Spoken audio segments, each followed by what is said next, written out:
बाप दादा दादी का आह्वान करते हैं और फिर बाप दादा और दादी आज का अव्यक्त मूल्य सेशन मनन चिंतन पूरा कराते हैं। तो चलिए आह्वान करते हैं बाप दादा का और दादी का।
ओम शांति। देखिए मुरली हमारी बाबा जो मुरली पे चिंतन करवा रहे हैं वो है ब्रह्मा माता पिता की अपने ब्राह्मण बच्चों के प्रति 2 शुभ आशाएं। बाबा ने क्या देखा, थोड़ा सा रिवाइज करते हैं। सबकी आशाएं पूर्ण करने वाले बाप दादा अपनी शुभ आशाओं को पूरे करने वाले रूहानी दीपकों को देख रहे हैं। ये रूहानी दीपक कैसे हैं? सदा जगमगाते हैं। और फिर बाप दादा आपस में रूह रेहान कर रहे थे। शिव बाबा ने ब्रह्मा बाबा से पूछा, आपके सामने सदा कौन बच्चे रहते हैं? बाप दादा के सामने तो बच्चे रहते। पापा ने बच्चे से पूछा, ब्रह्मा बाबा से पूछा कि बच्चों के प्रति आपकी कोई शुभ आशाएं हैं? तो बाबा ने कहा, देखो, शक्ति प्रमाण, स्नेह प्रमाण और अटेंशन प्रमाण, सभी बच्चे जो है वो बाबा की शुभ आशाओं को पूरा करने में लगे हैं। सबके दिल में उमंग है कि बाबा ने हमारी आशा पूरी की तो हमने भी बाबा के लिए जरूर कुछ करना चाहिए। लेकिन बाबा क्या कह रहे हैं? बाबा कह रहे हैं बच्चे सोचते हैं, सोचने लगते हैं तो बड़े उमंग उत्साह से, लेकिन प्रैक्टिकल करने में बच्चे नंबरवार हो जाते हैं। इसका कारण क्या बताया बाबा ने? इसका कारण बताया, बच्चे अगर मगर के चक्र में आ जाते हैं और इस कारण उमंग उत्साह के संकल्प करने में और प्रैक्टिकली उसको इम्प्लीमेंट करने में अंतर हो जाता है। फिर बाबा ने अपनी आशाएं बताई। बाबा ने कहा, देखो, फिर पहले तो बाबा ने शिव बाबा और ब्रह्मा बाबा में डिफरेंस बताया। शिव बाबा तो साक्षी होने वाले हैं, ब्रह्मा बाबा साथ रहने वाले हैं सदा। ब्रह्मा बाबा को साथ लेके भी जाना है और साथ रहना भी है। शिव बाबा तो केवल साथ लेके जाने वाले हैं, फिर तो वो परम धाम में रहेंगे। फिर बाबा ने कहा कि जो साकार रचता होता है उसकी साकार रचना के लिए प्यार ऑटोमेटिकली होता है, स्वतः ही मर्ज रहता है। और बाबा ने कहा कि अगर मोह है, बाबा ने कहा जहाँ मोह होता है वहां परेशान होते हैं, और जहाँ रूहानी ममता होती है तो माँ को अपने बच्चों पे शान फील होता है। तो बाबा ने अपनी पहली आशा बताई। बाबा ने अपनी 2 आशा बताई ब्रह्मा बाबा ने, एक बाबा के प्रति, दूसरी परिवार के प्रति। तो बाबा के प्रति जो आशा बताई वो क्या थी? बच्चों ने बाप दादा समान साथी और साक्षी बनना। और दूसरी आशा बाबा ने क्या बताई? परिवार के प्रति। और उसके लिए बाबा ने कहा कि देखो, तुमको मुझसे तो बड़ा प्यार है, जिगरी प्यार है। कोई तुम्हें मेरे प्रति मिसअंडरस्टैंड करे या मैं खुद तुम्हें परिवर्तन प्रति इशारा दूं, शिक्षा दूं, तो तुम कभी भी नेगेटिव नहीं सोचोगे। तुम क्या सोचोगे? इसमें मेरा कल्याण है, जरूर इसमें मेरा जरूर कुछ बहुत अच्छा होने वाला है, इसलिए बाबा मुझे ये बता रहे हैं। मतलब तुम्हें क्या है? मुझसे बेहद प्यार है, बहुत जिगरी स्नेह है, और बाबा उस जिगरी स्नेह पे संतुष्ट है बच्चों के। तो बाबा ने कहा जैसा प्यार मेरे प्रति है वैसे ही परिवार के प्रति हो। मतलब बाबा के प्रति प्यार में और परिवार के प्रति प्यार में बैलेंस होना चाहिए। और एक बाबा ने बड़ी इंपॉर्टेंट बात बोली। बाबा ने कहा कि आप बच्चे क्या करते हो? जहाँ साथी बनना है वहां साक्षी बनते हो, जहाँ साक्षी बनना है वहां साथी बन जाते हो। तो समय प्रमाण कहाँ साथी बनना है और कहाँ साक्षी बनना है, ये हमें पता होना चाहिए। तो उसी को कहा जाता है बाप समान बनना। और बाबा ने कहा 108 की माला नहीं, बाप ये बहुत ये वाला महावाक्य ना बिल्कुल बुद्धि में प्रिंट कर लेना है। 108 तो क्या, बाप दादा खुली छुट्टी देते हैं। जितने विजयी बनने चाहो उतनी बड़ी विजय माला बन सकती है। 108 की हद में नहीं आओ। है ही 108 नंबर, हम तो उसमें आ नहीं सकते, ऐसी कोई बात नहीं है, बनो। परमात्मा एश्योरेंस दे रहे हैं, ईश्वर एश्योरेंस दे रहा है, भगवान एश्योरेंस दे रहा है कि तुम बनो, तुम एफर्ट्स लो। 108 की हद में मत आओ। ये मत सोचो कि भाई 108 टफ है, पुरुषार्थ करो और विजय माला में आओ। पुरुषार्थ, विजय माला, 108 की माला को विजय माला कहते हैं ना।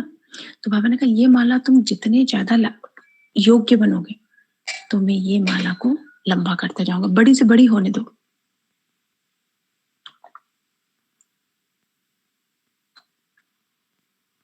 तो आगे अब इसके, तो कल हमने इतना बाबा ने चिंतन कराया था। 2 आशय बताई थी, बाप समान साक्षी और साथी बनना, और दूसरा परिवार और बाबा की स्नेह का बैलेंस रखना। अब बाबा उसके आगे बता रहे हैं। बाबा अब स्नेह की विशेषता बता रहे हैं कि स्नेह से क्या होता है, कैसे स्नेह से सब कुछ डीलिंग होती है। बाबा ने कहा स्नेह एक ऐसी श्रेष्ठता है, मतलब स्नेह बहुत क्वालिटेटिव स्नेह, मतलब श्रेष्ठ स्नेह क्या होता है कि चाहे मैं करूं या दूसरा करे, समान खुशी। मान लो कोई सेवा मैंने करी और कोई सेवा किसी दूसरे ने करी, तो जितना खुद सेवा करके मुझ आत्मा को खुशी होती है, उतनी ही खुशी मुझे तब फील हो जब कोई दूसरी आत्मा सेवा करे। स्नेह एक ऐसी श्रेष्ठता है कि आपने किया या दूसरे ने किया, दोनों में समान खुशी अनुभव हो, तो हम कहेंगे हमें स्नेह है। जैसे बाप दादा ने स्थापना के कार्य में क्या किया, बच्चों को सेवा में लगाया, है ना, बच्चों को साथी बनाया, और बच्चे सेवा कर रहे हैं, करते हैं और सेवा में आगे भी बढ़ते हैं। तो बाप दादा बच्चों को, बाबा हमेशा बच्चों को सेवा में आगे बढ़ते हुए देखकर खुश रहे। ये संकल्प बाबा के दिल में कभी नहीं आया कि बच्चे की सेवा में जाए, निमित्त तो मैं हूं। ब्रह्मा बाबा को मैंने ही इनको निमित्त बनाया है। कभी स्वप्न मात्र भी ऐसी भावना उत्पन्न नहीं होनी चाहिए। मान लो किसी आत्मा की, बाबा ने मुझ आत्मा को निमित्त बनाया किसी आत्मा को आगे बढ़ाने के लिए, ठीक है, और वो आत्मा लगातार आगे बढ़ रही है, तो हम आत्माओं के मन में भी ऐसा संकल्प कभी नहीं आना चाहिए, ये तो कितनी आगे बढ़ रही है, कितना पुरुषार्थ बढ़ रहा है इसका, कितनी सेवा कर रही है, अरे इसको तो बनाना, तो बाबा ने तो मुझे निमित्त बनाया है इसको आगे बढ़ाने के लिए, और ये तो मुझसे ज्यादा आगे जा रही है। ऐसा संकल्प स्वप्न मात्र भी नहीं आना चाहिए।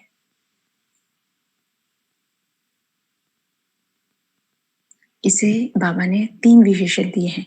इसको सच्चा स्नेह कहते हैं, इसको निस्वार्थ स्नेह कहते हैं, और इसी को रूहानी स्नेह कहते हैं।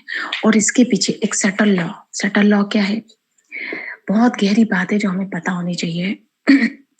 जो बाबा हमेशा मुरली में कहते हैं, तुम किसी को आगे बढ़ाते हो तो ऑटोमेटिकली तुम आगे बढ़ते हो। दूसरों को आगे बढ़ाना ही स्वयं का आगे बढ़ना है। बाबा अगर मुझ आत्मा को किसी को बढ़ाने के निमित्त बनाता है, ये बहुत ध्यान से, बहुत बुद्धि में फिट कर लेने वाली बात है। अगर बाप दादा ने मुझ आत्मा को किसी को आगे बढ़ाने के निमित्त बनाया, तो वो खुद मुझे आगे बढ़ाएगा। अब आप ये सोचो कि मैं तो अपनी कैपेसिटी के हिसाब से किसी आत्मा को आगे बढ़ाऊंगी ना, लेकिन मुझे तो भगवान उसकी कैपेसिटी के हिसाब से आगे बढ़ाएगा। तो आप सोचो बाबा कितना आगे बढ़ाएगा। तो कभी भी किसी भी आत्मा को आगे बढ़ाने में पीछे नहीं हटना, बहुत आगे बढ़ाना, आत्माओं का पुरुषार्थ इतना आगे बढ़ाना, और इस भावना से कभी नहीं बढ़ाना कि बाबा मुझे बढ़ाएगा, बाबा मुझे बढ़ा रहा है, वो उसका काम वो देख लेगा। किसी भी आत्मा को आगे बढ़ाने में निस्वार्थ, अपना सेल्फ का सोचा तो लिमिट में ही आगे बढ़ेंगे, लेकिन भाई आगे बढ़े, सबका भला हो, मेरा बाबा का बच्चा है, मेरा बाबा चाह रहा, मेरा बाबा कह रहा है ना आगे बढ़ो और बढ़ाओ, तुम एक ही चीज लक्ष्य रखना है कि मेरा बाबा कह रहा है आगे बढ़ो और बढ़ाओ, तो मुझे बढ़ाना है। किसी को बढ़ाने पे मुझे बाबा बढ़ाएगा, ये तो एक सटल लॉ है जो हमें पता होना चाहिए, ताकि हमारे मन में किसी भी तरह की नेगेटिविटी या व्यर्थ ना आए। लेकिन किसी को आगे बढ़ाते वक्त स्वार्थ नहीं रखना है, अपनी 100% एफर्ट किसी को आगे बढ़ाने में दे देनी है, बिल्कुल सरेंडर भाव से, समर्पित भाव से। आत्माओं को जब हम आगे बढ़ाते हैं ना, तो एक तो सबसे पहली बात इतनी खुशी होती है ना, इतनी खुशी होती है, लेकिन ये भी ध्यान रखना है कि सामने वाली आत्मा हम में अटके ना। बाबा ने ये भी कहा है, बच्चे कोई तुम्हारे प्रभाव में किसी को आगे बढ़ाते बढ़ाते, तुम सेवा करते करते ऐसा नहीं हो जाए वो आत्मा तुम में अटक जाए, वो आत्मा तुम्हारे प्रभाव में आ जाए। बिल्कुल डिटेल हो जाओ, बिल्कुल किसी को अपने में प्रभाव में मत आने दो। जैसे ही दिखे आत्मा प्रभाव में आ रही है, उसी वक्त डिटैच हो जाओ, कंप्लीट डिटैच हो जाओ। किसी आत्मा को अपने में अटकने मत दो, किसी को अपने प्रभाव में मत लाओ। बाप दादा से जुड़ाओ, बाप दादा के प्रभाव में आत्माओं को लाओ, नहीं तो वो बाबा उसको सच्ची सेवा नहीं बोलते हैं। बाबा को बाबा बाबा बोलते कि सेवा ऐसी नहीं करो कि सेवा करते करते सामने वाली आत्मा तुम में अटक जाए। नहीं, दिखे कि कोई आत्मा मुझ में अटक रही है, मेरे प्रभाव में आ रही है, उसी वक्त खुद को 100% डिटैच कर लो, बाबा को बीच में ले आओ, बाबा के हवाले आत्माओं को कर दो, आत्माओं को समझा दो भाई जो है बाप दादा है, और कंप्लीटली बीच में से हट जाओ, पूरी तरह से खुद को डिटैच कर दो। ये बहुत ध्यान रखना है सेवा में, क्योंकि सेवा में माया भी बहुत सूक्ष्म तरीके से आती है। ये एक तरह की माया है। ये बीज है नाम मान शान में जाने का। जैसे कोई अप्रिशिएट करता, उसकी अप्रिसिएशन सीधे ऊपर पहुंचाओ, रत्ती मात्र भी। एक तो जैसे कोई बहुत ज्यादा ही अप्रिशिएट कर रहा है तो उस वक्त वहां रहो ही मत, हट जाओ वहां से।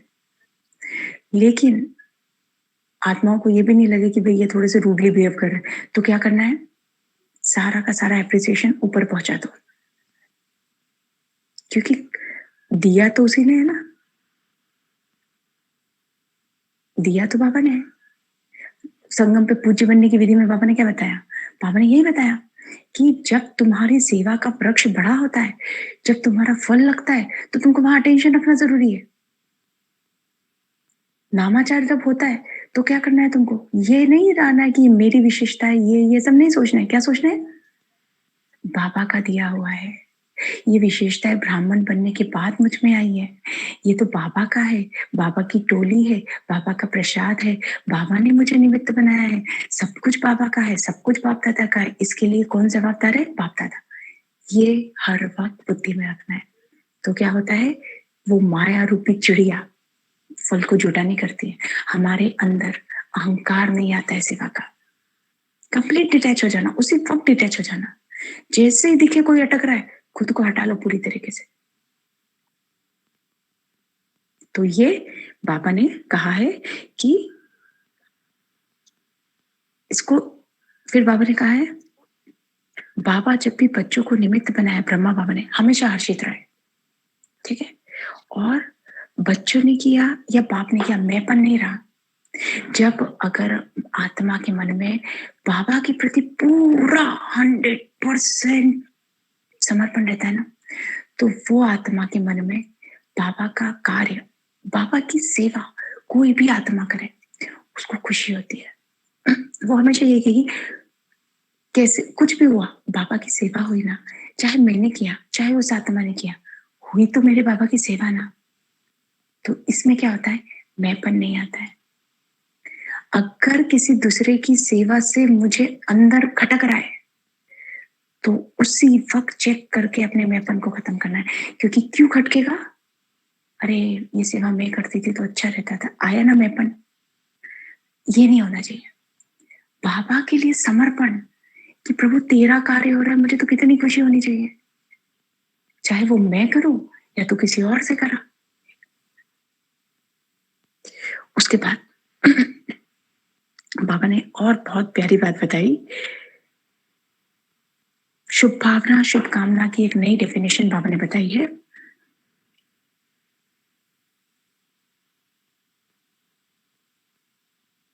दिल का स्नेह क्या होता है? मैं किसके प्रति दिल का स्नेह? आत्माओं के प्रति नहीं, बाबा के प्रति। चाहे इसने किया या मैंने किया, मेरे बाबा की यज्ञ की सेवा हुई, ये शुभ भावना, ये शुभकामना, इसे कहते हैं दिल का स्नेह।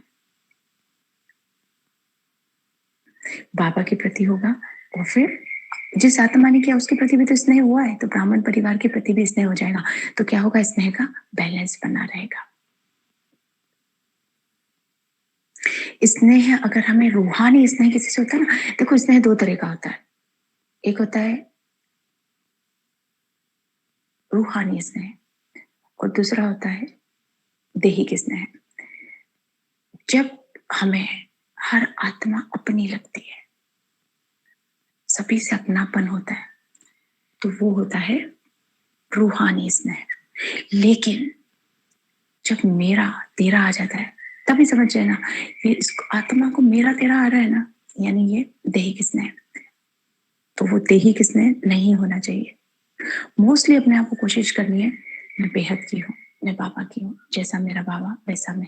सबके लिए रूहानी स्नेह। मेरे तेरे के फेरे में पड़ना ही नहीं है, मेरा मेरा सब तेरा, बाबा का। उसके बाद बाबा ने कहा कि अगर किसी से स्नेह होता है तो स्नेह का बोल यदि साधारण हो या इंसल्टिंग वे का भी हो, कभी भी फील नहीं होगा। फीलिंग नहीं आएगी, इसने ऐसा क्यों कहा, इसको ऐसा थोड़ी ना करना चाहिए, मैं तो इसको कितना लाड करती हूँ, कितना अप्रिशिएट करती हूँ, कितनी रिस्पेक्ट देती हूँ, इसने मुझे ऐसा क्यों कहा।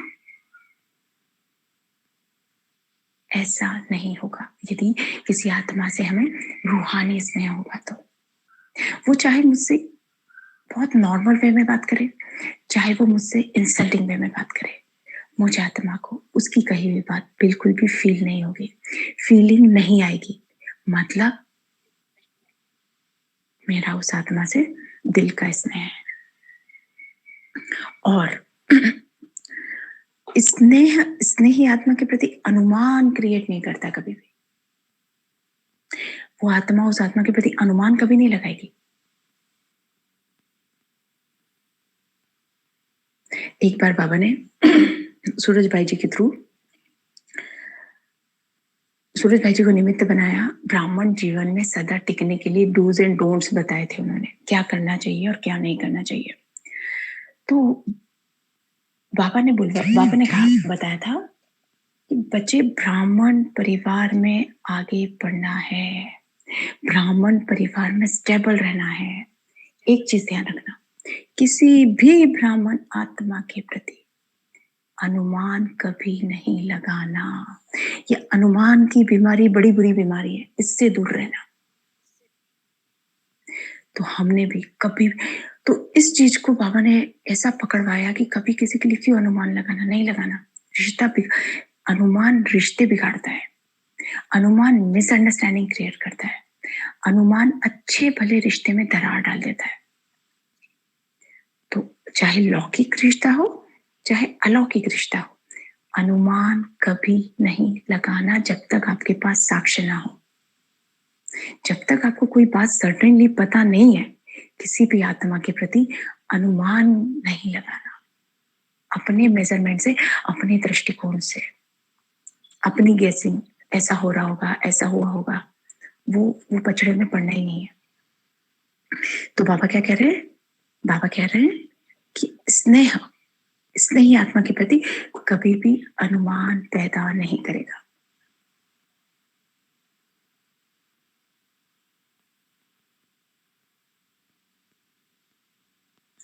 और मान लो उस आत्मा ने कुछ निचले स्तर की बात भी कर दी, या बहुत ज़्यादा ही मुझे इंसल्ट कर दिया, या बहुत ज़्यादा ही अगर बहुत ही एक्सट्रीम बोल दिया, तो भी अगर मुझ आत्मा का उस आत्मा से रूहानी स्नेह है, तो मैं ये सोचूँगी ज़रूर डेफ़िनेटली ना इसके पीछे कोई बेसिक है।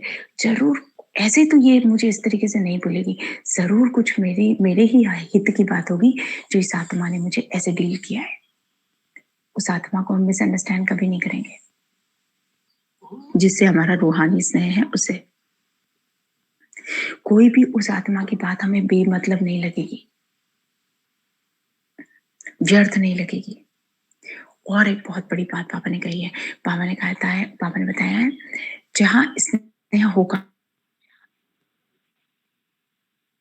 वहाँ फेथ होगा। जहाँ स्नेह होगा, वहाँ हमें विश्वास होगा उस आत्मा के प्रति।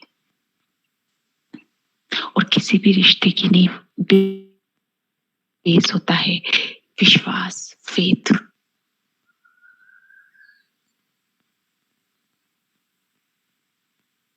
स्नेह यदि नहीं है तो फेथ भी नहीं है।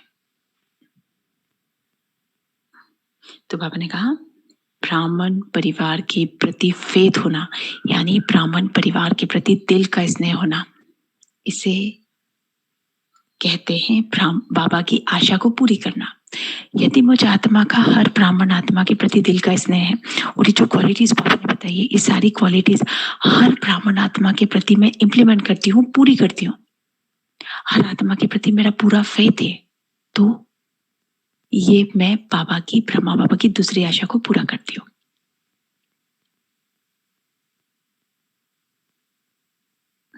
जैसे बाबा ने खुद के लिए सर्टिफाइड किया बच्चों को कि भाई मैं बच्चों के स्नेह से संतुष्ट हूँ, तो बाबा ने कहा ब्राह्मण परिवार से भी आपको फिर ऐसे ही बाबा सर्टिफिकेट दे, कि ब्राह्मण परिवार भी सर्टिफिकेट दे, हाँ भाई ये आत्मा जो है वो स्नेही आत्मा है, ये बैलेंस चाहिए। उसके बाद बाबा ने कहा यदि आपको बाबा से बहुत प्यार है, लेकिन ब्राह्मण परिवार उसके अकॉर्डिंग ब्राह्मण परिवार से प्यार नहीं है, तो क्या होता है? बाबा ने कहा अगर ऐसा है, बाबा के प्रति प्यार और ब्राह्मण परिवार के प्रति प्यार में बैलेंस नहीं है, तो सेवा में जब आते हो, तो सेवा में माया आती है, सेवा में पेपर आते हैं, और ऐसा वातावरण जब बोझिल हो जाता है ना, उसको देख के हम क्या बोलते हैं, ऐसी सेवा से ना तो याद में रहना ही अच्छा है। इतनी सेवा करने के बजाय ना उतने घंटे याद में बैठती ना तो मेरा जमा होता था। ये सेवा वेवा कुछ नहीं करनी, मुझे तो याद में बैठना है। सेवा छुड़ा के छुट्टी करके याद में बिठा दो। कभी कभी जब किसी आत्मा से या कुछ आत्माओं से मैचिंग नहीं होता है और वो हमारे साथ सेवा में होती है, तो उस टाइम के अकॉर्डिंग हमारे मन में इस टाइप के थॉट कभी ना कभी आते हैं। बाबा कह रहे हैं आप लोगों के पास ये संकल्प होते हैं समय प्रमाण, क्योंकि बाबा तो सुनता है ना, बाबा तो सब देखता है, बाबा को तो पता है ये बच्चे क्या क्या सोचते हैं। तो उस वक्त ये नहीं सोचना मेरा इसके साथ कार्मिक अकाउंट है, ये है वो है। कार्मिक अकाउंट को चुप तो करना जल्द से जल्द, अपना स्नेह का परसेंटेज बढ़ाते जाना। स्नेह का परसेंट बढ़ाना है, नहीं ये जो क्वालिटीज बाबा ने बताई ये बढ़ाते जाना। कोई दूसरा सेवा कर रहा है उसको देखकर खुश होना, उस पर भरोसा रखना, अनुमान नहीं रखना, मिसअंडरस्टैंड नहीं करना, कोई आत्मा कुछ बोल देती है तो फील नहीं करना, ये सोचना जरूर इसके पीछे कोई बेस है। हर आत्मा को दिल से रिगार्ड देना, दिल से रिस्पेक्ट देना। और कोई आत्मा यदि होता है कि कोई आत्मा अगर ज्यादा हमें अगर कुछ भी ऐसा लगता है कि भाई इसके साथ ज्यादा ही कार्मिक अकाउंट है, तो ये सोचना ये तो मुझे अनुभवी बनाने वाली टीचर है। किसी ना किसी तरह अपनी थिंकिंग को नेगेटिव से, किसी भी आत्मा के प्रति नेगेटिव थॉट से दूर रखना, अपनी बुद्धि को स्वच्छ रखना। तो हम सेवा में बाबा हमें लगातार आगे बढ़ाते हैं, चाहे कर्मणा सेवा हो, चाहे मनसा सेवा हो, चाहे कर्मणा मनसा और मनसा वाचा, वाचा की सेवा हो।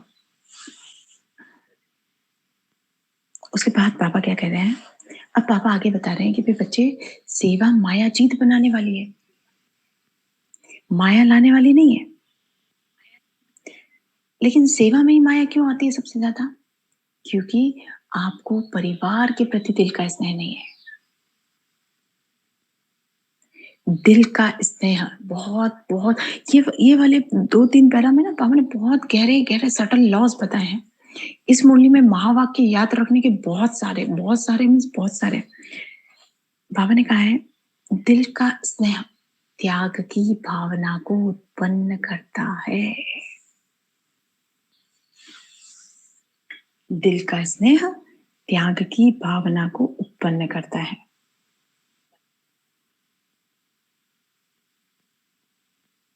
अगर दिल का स्नेह नहीं है तो आपकी सेवा जो है वो माया के रूप में माया बन जाती है। और बाबा ने इससे भी बड़ी बात बोली है। अब ये बातें बहुत माइन्यूटली बुद्धि में रखने की है। बाबा ने कहा है, यदि तुम्हारी सेवा माया बन जाती है तो ऐसी सेवा को सेवा के खाते में जमा नहीं कर सकते। कितनी बड़ी बात है। सब वेस्ट में जाता ना फिर। बाबा ने क्या कहा, ऐसी सेवा को, अगर सेवा में माया है तो, अदरवाइज बाबा ने कहा है कुछ भी सेवा करो, सेवा का फल तो मिलता ही है। लेकिन यदि तुम्हारी सेवा में माया आ गई, बहुत स्थिति अच्छी नहीं रही, मन में बहुत चिंतन चल रहा है, नेगेटिव विचार चल रहे हैं, किसी आत्मा को लेकर के बहुत थॉट चल रहा है और सेवा करे जा रहे हैं, अच्छा फील नहीं हो रहा है, तो माया आ गई। और जब सेवा में माया आती है तो ऐसी सेवा को सेवा के खाते में जमा नहीं कर सकते। बाबा ने आगे कहा है, चाहे कोई बच्चा, बहुत बड़ी बात बोली है बाबा ने, बहुत गहरा एग्जाम्पल दिया है। बाबा ने कहा है, चाहे कोई 50 से 60 सेंटर खोलने के निमित्त है कोई आत्मा, लेकिन सेवा के, बाबा ने बहुत बड़ी बात बोली है, सेवा के खाते में या बाप दादा के खाते में, बाप दादा की दिल में सेवा का उतनी ही जमा होती है जितनी माया से मुक्त हो, योग युक्त हो। वो सेवा जो योग में रहकर, बाबा की याद में रहकर की जाती है। जब बाबा की याद में रहेंगे तो ऑब्वियसली माया से फ्री रहेंगे। तो सीधे से माया से मुक्त वाले सेंटेंस को थोड़ा बाजू रख दो। क्यों? क्योंकि बाबा की याद में रहेंगे, हम माया से मुक्त, माया से मुक्त, माया से मुक्त होते हैं ना, तो फिर माया का चिंतन शुरू हो जाता है, वो छोड़ दो। बाबा की याद में रहेंगे तो ऑटोमेटिकली माया से दूर रहेंगे। तो ध्यान कहाँ देना है? सेवा करते वक्त मुझ आत्मा का कनेक्शन ऊपर जुड़ा हो। या तो कोई सेवा करते करते सोमान बोलो, या मनन करो सेवा करते करते, या सीधे परम धाम देखो बुद्धि में, या अव्यक्त बाप दादा के साथ को अनुभव करते करते मन ही मन उनसे रू रिहान करते हुए सेवा करो। जब हम ऐसा करते हैं तो हमारी सेवा योग युक्त होती है। तो बाबा ने क्या कहा, और वही सेवा बाबा के पास जमा होती है। सबसे बड़ी बात, इसकी उसकी पर चिंतन कर रहे हैं, इसकी उसकी गप्पे कर रहे हैं, है ना, एक्स्ट्रा बातें कर रहे हैं और बुद्धि में बाबा ही नहीं है, वाचा के साथ बुद्धि में भी बाबा होना, तो वो सेवा जो है वो जमा होती है। तो बाबा ने कहा, कोई 50 से 60 सेंटर खोल रहा है, लेकिन माया ही माया है, माया बढ़ती जा रही है। और इधर कोई 2 सेंटर खोल रहा है, लेकिन उसके सेंटर निर्विघ्न है, माया से, हलचल से और स्वभाव संस्कार की टक्कर से मुक्त है, तो वो 2 सेंटर वाले का 50 से 60 सेंटर वाले से ज्यादा जमा है। अब इससे हम क्या चीज पकड़ के निकालेंगे? अगर मैं आत्मा, जरूरी नहीं कि मैं 10-10 घंटे सेवा करूं, मैं दिन भर सेवा करूं, कर्मणा सेवा में मैं दिन रात सेंटर पे बैठी रहूं, चाहे मैं 15 मिनट सेंटर पे कर्मणा सेवा करूं, यदि मेरी सेवा मुझ आत्मा से, जो बाबा ने सेवा के लिए मुझे निमित्त बनाया है, वो मैं बाबा की याद में करती हूँ, बहुत सुपर्ब शक्तिशाली स्थिति में करती हूँ। तो 10 घंटे सेवा करने वाली आत्मा जो हलचल में है, माया में है, स्वभाव संस्कार की टक्कर में है, उससे ज़्यादा मार्किंग बाबा मुझे देंगे। यानी जब भी सेवा करो, एक तो क्वालिटी पे ध्यान दो, क्वांटिटी टाइमिंग पे ध्यान मत दो। 2 घंटे सेवा करनी है, 6 घंटे सेवा करनी है, ना ना ना। वो बाबा ने तो क्लियर बोल दिया, 50 से 60 सेंटर वाले से भी 2 सेंटर वाले का मार्किंग ज्यादा है। यानी बाबा को क्या चाहिए? स्थिति। चाहे मैं 10 चाहे मैं दिल से बाबा के घर की जलती हुई लाइट बंद कर दूं जो एक्स्ट्रा चालू है, बहुत प्यार से, तो भी मेरा मार्क जमा हो जाएगा। तो बाबा कह रहे हैं यहाँ पे क्वांटिटी नहीं देखनी है, क्वालिटी को मेजर करना है। कि चाहे भले मैं 10 घंटे सेवा कर रही हूँ, लेकिन चिंतन घर का चल रहा है, अंदर कुछ और चल रहा है, सेवा में कॉन्सेंट्रेटेड नहीं हो, तो वो सेवा को बाबा जमा नहीं करेगा। व्यर्थ चल रहा है तो बाबा उस सेवा को जमा नहीं करेगा। बाबा किस सेवा को जमा करेगा? जो मैं शक्तिशाली स्थिति में बाबा की याद में करती हूँ। इस चीज का बहुत ध्यान रखना है, क्वालिटी पे ध्यान देना है। भले 15 मिनट करूं, लेकिन पूरी तरह से बाबा मय होकर करो, तो वो सेवा के मार्क्स भी 100 मिलते हैं। ऐसा नहीं कि मार्किंग कम मिलेगी, कि 10 घंटे वाले को 100 आउट ऑफ 100 और 15 मिनट वाले को 100 में से 10 ना। 15 मिनट वाले पापा तो स्थिति मेजर कर रहा है। वो 10 घंटे वाले ने 10 घंटे में उसकी स्थिति कैसी रही और ये 15 मिनट वाले की स्थिति कैसी रही, सब कुछ स्थिति पर है। तो बाबा ने क्या कहा? सेवा भी बढ़े और माया भी बढ़े, ऐसी सेवा बाबा के रजिस्टर में जमा नहीं होती है।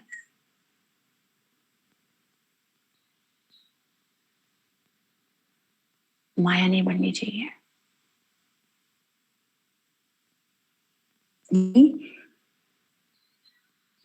यदि संगठन है तो संगठन निर्विघ्न होना चाहिए। निर्विघ्न होना है ना, बातें आएंगी, लेकिन बातें आए और चली जाए, ज्यादा देर के लिए टिके ना। दूसरा, हलचल में नहीं हो आत्माएं। तीसरा, स्वभाव संस्कार की टक्कर ना हो, सभी एक दूसरे को बहुत प्यार से अंडरस्टैंड करते हुए चले, तो क्या होगा? ऐसी सेवा बाबा के खाते में जमा होती है। फिर बाबा ने कहा, ऐसा नहीं आप सोचोगे मैं तो कितनी सेवा कर रही हूँ, दिन रात सेवा में हूँ, एक ही टाइम खाना खाती हूँ, खाना भी एक बार बना लेती हूँ, सुबह का खाना ही मैं रात में खा लेती हूँ, इतनी बिजी रहती हूँ मैं सेवा में। कितनी सेवा कर रहे हैं। लेकिन बाबा ने कहा, चेक करो। क्या चेक करो? सेवा के साथ माया में तो बिजी नहीं रहते, यानी सेवा भी हो रही है और साथ में माया भी अटेंड हो रही है, वैसा नहीं। ये क्यों हुआ? माया कैसे आएगी? सेवा करते करते ये क्यों हुआ, कैसे हुआ, इसने हिसाब मेरे साथ क्यों किया, ऐसा कैसे कर सकते हैं मेरे साथ, ऐसा नहीं करना चाहिए। बाबा का होकर ऐसा करते हैं, इतने ज्ञान होने के बाद ऐसा करते हैं, इतने साल से ज्ञान में है, क्या सीखा? इतना भी स्वभाव संस्कार इनका चेंज नहीं हुआ। ये क्या हुआ? ये माया हुई सेवा में। ये तो मेरा हक है, मेरा हक तेरा हक जब करते ना, तो बाबा बोलते हैं, अरे पापा का हक कहाँ गया? यानी सेवा किसकी है? ये सेवा करते करते किसकी सेवा है ये जब भूलते हैं, तो माया के साथ सेवा हो जाती है, जो बाबा जमा नहीं करते हैं। हर वक्त ध्यान रखना, मुझे सेवा किसने दी है, ये किसकी सेवा है। बाबा ने पिछली मूल्य में बोला था ना, सेवा के महत्व की विधि को जानकर महान बनो। तो सेवा के महत्व की विधि क्या है? सेवा करते करते सेवा कराने वाला, सेवा देने वाला, सेवा जिसकी है उसका इंपॉर्टेंस मन बुद्धि में कंटिन्यू बना रहे, उसको बोलते हैं सेवा की विधि का महत्व जानना।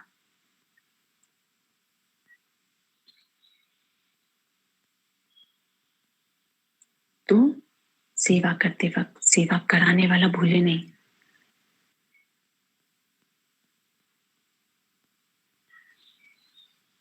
सेवा क्या है? बाबा ने सेवा का बड़ा सुंदर, अच्छा बाबा ने बाबा का हक कहाँ गया बोल के एक बहुत बड़ा बाबा ने जो बाबा बहुत गहरे चिंतन की बात होती है ना, उसमें बाबा एक वर्ड यूज करते हैं, समझा। तो बाबा ने बोला तेरा हक मेरा हक में बाबा का हक कहाँ गया, समझा। यानी, और जब मम्मा ने एक बड़ी सुंदर बात बताई थी। मम्मा कहते थे जब भी बाबा सेवा बाबा देता है ना, तो सेवा को कभी ना नहीं करो, और सेवा किस भाव से करो, ये मेरे पापा की सेवा है, ये मेरे भगवान ने मुझे दी है, अरे मेरे ही तो घर है, मेरे घर की सेवा है। बाबा का यज्ञ बोले तो मेरा यज्ञ, बाबा का यज्ञ बोले तो मुझे दिलो जान से सेवा करनी है। जब हम इस भाव से सेवा करते हैं ना, अपना समझ के अपनेपन से, तो वो सेवा को बाबा जमा करता है, क्योंकि उसमें प्यार होता है, उसमें समर्पण भाव होता है, उसमें बाबा के लिए श्रद्धा होती है, और उसको बाबा 100% मार्क देता है।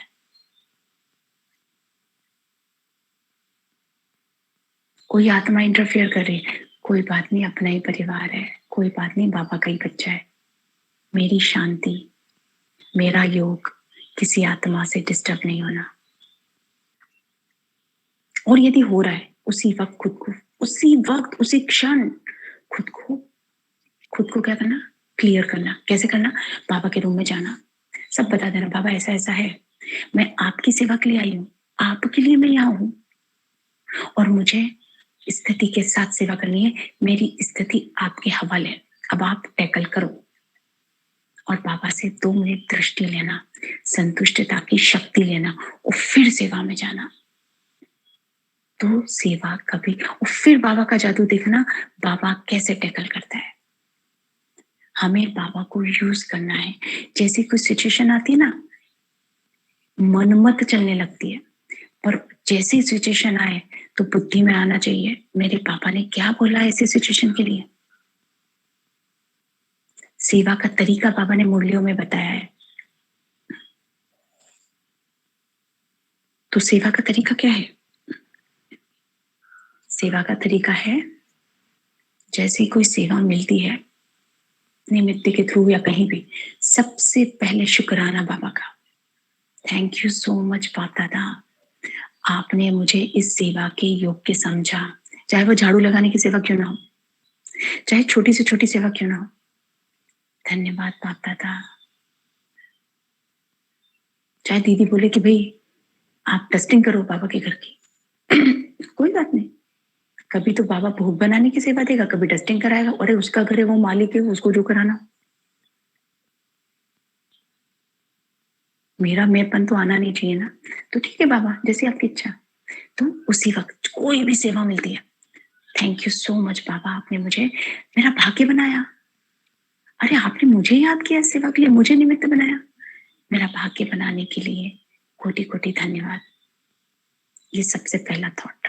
दूसरा थॉट, सेवा करने के लिए सेवा केंद्र पर जाने के टाइम पे हम क्या करते हैं, 1 मिनट बाबा के रूम में जाते हैं और सीधे चले जाते हैं संगठन में। वैसा नहीं करना है।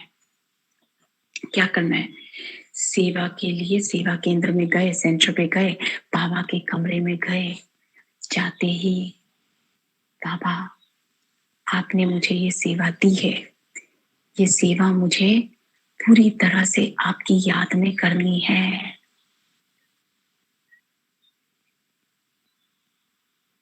पूरी शक्तिशाली स्थिति के साथ योग युक्त होकर, जैस पूरी सेवा होने तक मेरी स्थिति पावरफुल और योग युक्त रहे बाबा, ये आप देख लेना, मैं तो रखूंगी, लेकिन आप, मेरी स्थिति आपके हवाले।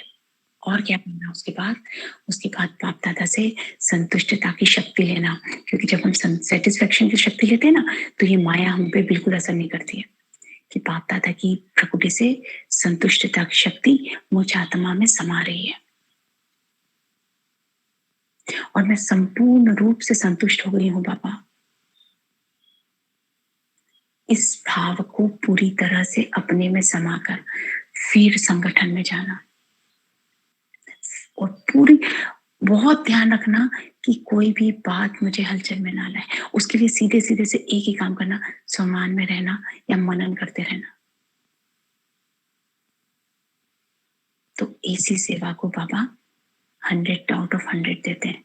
और जैसे सेवा पूरी हो गई, ऐसा नहीं बाबा को देखा और घर आ गए, ना, फिर बाबा के कमरे में जाना है और बाबा को बोलना है, बाबा आपने मुझ आत्मा से निर्विघ्न सेवा कराई, आपका पदम गुना धन्यवाद।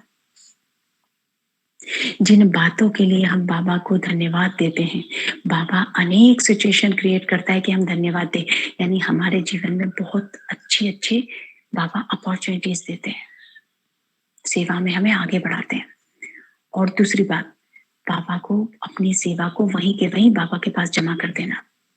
बाबा मुझ आत्मा से आज आपने जितनी भी सेवा कराई आपको अर्पित है, विश्व कल्याण के लिए अपने पास जमा करो और फिर घर आना, जो भी मतलब आगे का है। इस तरीके से ये है प्रोसेस सेवा करने का, जो बाबा ने अव्यक्त मूल्यों में बताया है। इस तरीके से सेवा करनी है।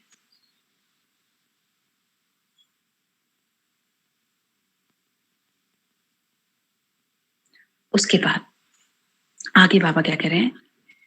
बाबा कह रहे हैं सेवा अर्थात जिसमें स्व के और सर्व के सहयोग और संतुष्टता का फल प्रत्यक्ष दिखाई दे। यानी सेवा यानी मुझ आत्मा का और दूसरी आत्माओं का भी सहयोग, कोऑपरेशन और सेटिस्फेक्शन सभी को हो। मतलब केवल मैं आत्मा ही सेटिस्फाइड ना हो, उस संगठन में जितनी आत्माएं हैं सबको कोऑपरेशन, सभी का कोऑपरेशन हो सेवा में, और हर आत्मा संतुष्ट हो। और संतुष्टता की निशानी है शांति, खुशी, जो हर आत्मा के चेहरे पे दिखाई दे। तो वो सेवा क्या हो गई? एक्चुअल सेवा, सच्ची सेवा हो गई। फिर बाबा ने क्या कहा? बाबा ने कहा अगर शुभ भावना, शुभकामना का सहयोग, यदि शुभ भावना, शुभकामना का सहयोग संतुष्टता प्रत्यक्ष फल के रूप में अनुभव नहीं हो रही है, शुभ भावना, शुभकामना का सहयोग यानी वातावरण एकदम हल्का होना, हर आत्मा ने दिल से कोऑपरेट करना। अगर ऐसी फीलिंग नहीं आ रही है, सेटिस्फेक्शन नहीं लग रहा है, तो बाबा ने क्या कहा? बाबा ने कहा चेक करो क्या कारण है, क्यों तुम्हें फल नहीं मिल रहा है, चेक करो, उसी वक्त चेक करना। 2 मिनट के लिए खुद को डिटैच कर लेना और सोचना। तो बाबा बोल रहे हैं जरूर तुम्हारी विधि में, सेवा की जो प्रोसेस जो बाबा ने बताई ना, उसमें जरूर कुछ चेंज की जरूरत होगी, उसको चेंज करो। उसके बाद बाबा ने क्या कहा है? उसके बाद बाबा ने कहा है सच्ची सेवा बढ़ाना ही सेवा बढ़ाना है। सच्ची सेवा है मैंपन ना हो, अभिमान ना हो, शुभकामना हो, शुभ भावना हो, सहयोग हो, सेटिस्फेक्शन हो, हर आत्मा की दुआ मिले, इसको बोलते हैं सच्ची सेवा। और आत्मा अटके ना, आत्मा आत्मा प्रभाव में ना आए, कोई दूसरी आत्मा सेवा, जो आत्मा सेवा कर रही है, जो सेवादारी है, उसके प्रभाव में ना आ जाए, बाप दादा के प्रभाव में रहे। ये सच्ची सेवा है। तो बाबा ने कहा सिर्फ अपनी दिल खुश नहीं करो कि मैं बहुत अच्छी सेवा कर रही हूँ, बाप की दिल खुश करो। सेवा ऐसी हो, ऐसी समर्पण भाव से हो, ऐसी बाबा के प्रेम में हो, ऐसी योग युक्त हो, ऐसी दीवानगी से हो कि बाबा खुश हो जाए।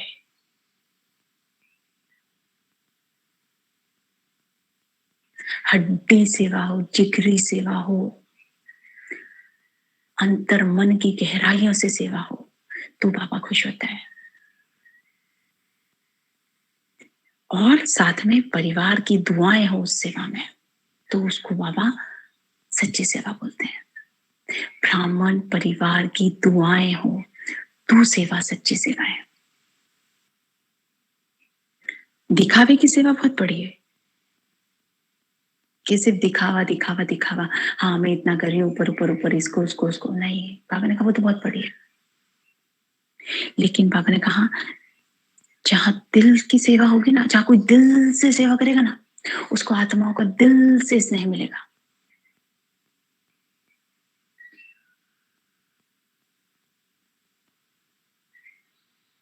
एक बहुत सटल लॉ है, दिल की बात दिल सुनता है, दिमाग की बात दिमाग सुनता है। कोई दिल से कुछ करता है ना तो सामने वाले के दिल को टच होता है, और कोई दिमाग से कुछ करता है ना तो सामने वाले के दिमाग को टच होता है। बहुत अच्छा मेजरमेंट है आत्माओं को चेक करने का। यदि किसी आत्मा की बात मुझे दिल को छू रही है ना, मुझे उसको धारण करने की इच्छा हो रही है ना, तो वो दिल से कर रही है। और अगर किसी आत्मा की कोई बात मेरे दिमाग को एक्टिवेट कर रही है ना, यानी वो आत्मा दिमाग से कर रही है। चाहे वो बात हो, चाहे वो सेवा हो, या कुछ भी हो, किसी भी आत्मा को जज करने का बड़ा सुंदर तरीका है। दिल से कर रही है।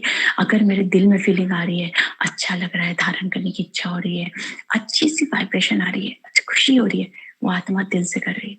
लेकिन अगर मेरे दिमाग ने एक्टिवेट होना शुरू कर दिया, लॉजिकली अगर मैं उसको सोचने लगी, तो समझो वो आत्मा दिमाग से कर रही है। तो बाबा ने क्या कहा है? बाबा ने कहा है, दिल की सेवा होती है तो दिल का स्नेह से होती है, और हर आत्मा उसको अप्रिशिएट करती है, आत्मा उसको दुआ देती है। तो ये है ब्रह्मा बाबा की दूसरी आशा पूरी करना।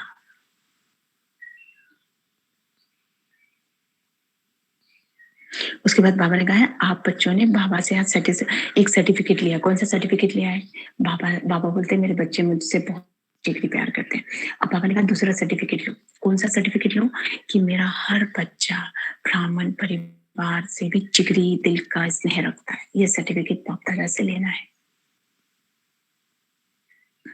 फिर बाबा ने कहा, अच्छा, बाप की आशाओं के दीपक सदा जगमगाते रहना, यानी सदा उमंग उत्साह में रहना, सदा हिम्मत से आगे बढ़ते रहना, सदा स्थिति को पावरफुल बनाए रखना, सदा अचल अडोल अवस्था में रहना। उसके बाद बाप दादा ने याद प्यार दिया, और पापा ने बड़ा सुंदर वरदान दिया। पापा ने कहा है, ड्रामा की पॉइंट के अनुभव के द्वारा सदा साक्षीपन की स्टेज पे रहने वाले अचल अडोल भव। बाबा ने कहा है, एक स्मृति दी है। बाबा ने कहा है, कल्याणकारी बाप के बच्चे हैं, कल्याणकारी युग है। ये नॉलेज याद रहे, और अनुभव अनुभव रहे इस चीज का, कि कोई भी सिचुएशन चाहे वो नेगेटिव मुझे दिख रही है, लेकिन वो मुझे पॉजिटिव रिजल्ट देके जाती है।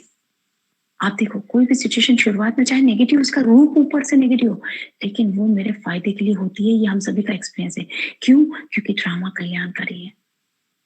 और सबसे बड़ी बात, कल्याणकारी बाबा का हाथ पकड़ा है, वो अकल्याण तो होने नहीं देंगे। जब हम ये चीज अपनी बुद्धि में फिट रख लेते हैं ना, तो हमारी स्थिति पे ऐसा नहीं होता है, हमारी अवस्था अचल अडोल रहती है। बाबा ने कहा है, जो ड्रामा के पॉइंट के अनुभवी हैं, ड्रामा के पॉइंट के अनुभवी होना है ना, ड्रामा कल्याणकारी है, ये चीज को एक्सपीरियंस में लाना। ये खेल चल रहा है, कुछ नहीं है, एक प्ले है। इस चीज का एक्सपीरियंस होना। ऐसी आत्मा बुरा भी दिखेगा ना, उसको बुरा बुरा के रूप में नहीं देखेगी, अच्छा ही देखेगी। और एक बात, बाबा ने एक अव्यक्त मूल्य में बड़ा सुंदर महावाक्य बाबा ने कहा, बच्चे, तुम सदा यही समझो कि मेरे साथ सब अच्छा होगा। तो यदि कभी तुम्हारे साथ बुरा भी होने वाला होगा, तो उसे मैं अच्छा कर दूंगा। क्यों? क्योंकि तुम्हारा विश्वास है कि तुम्हारे साथ सब अच्छा ही होगा। कितनी बड़ी बात है। तो हमेशा कोई भी सिचुएशन आए, एक ही बात रखना, चाहे सिचुएशन ऊपर से नेगेटिव दिखती है, ये मुझे बहुत पॉजिटिव है, एंडिंग मेरे फेवर में रहने वाला है सिचुएशन का, सब कुछ मेरे फेवर में होगा। ये हमेशा याद रखना है। उसके बाद पापा ने कहा है, जो समय को अमूल्य समझकर सफल करते हैं, वो समय पर धोखा नहीं खाते हैं। यानी जो समय का महत्व रखते हैं, जो समय को वेस्ट नहीं करते हैं, समय उनको हमेशा साथ देता है, कभी धोखा नहीं देता है। कभी ऐसा नहीं होता है, समय कभी भी अगेंस्ट नहीं जाता है।